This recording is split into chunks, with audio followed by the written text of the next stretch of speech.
मैं हूं नुमाइंदा ENN जिला बिहारी मलिक जुएब कलोतर। आज का हमारा टॉपिक है कैसे होगा किसान खुशहाल। हमारे साथ मौजूद है मलिक अजमतुल्लाह कलोतर साहब, जिला बिहारी किसान बोर्ड के जनरल सेक्रेटरी। उनसे हम बात करते हैं कैसे होगा किसान खुशहाल। जी मलिक साहब। जी अस्सलाम वालेकुम वरहमतुल्लाहि वबरकातुहू।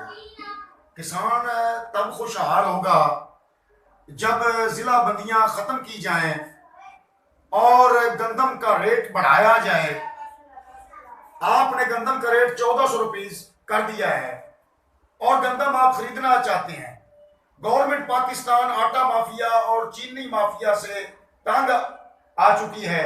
आप मजीद ऐसे अकदाम से बचाएं और किसान को खुशहाल करने के लिए उनके ज़रिए कर्जे माफ करें। इस हवाले से आप इस तरह कर सकते हैं कि आप 1500 रुपये रेट कर दें और तमाम किसानों से हम उम्मीद करते हैं कि वो गंदम पास्को और फूड को दे देंगे। वरना हालात कुछ यूं हैं, तसादम नजर आ रहा है।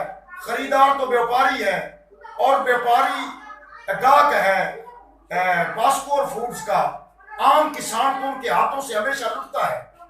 उनको बचाया जाए और ये वजह है कि जखीरा अंदोज और मिलावटखोरों से बचना चाहिए। हम तमाम अदारों के कदम ब कदम रहेंगे अगर वो मेरिट पे फैसले करेंगे। जी हमारे साथ मौजूद थे मलिक अजमतुल्लाह कलोतर साहब, किसान बोर्ड जनरल सेक्रेटरी जिला बिहारी। उनसे हमने बात की और उन्होंने अपने जो किसानों के बारे में बताया।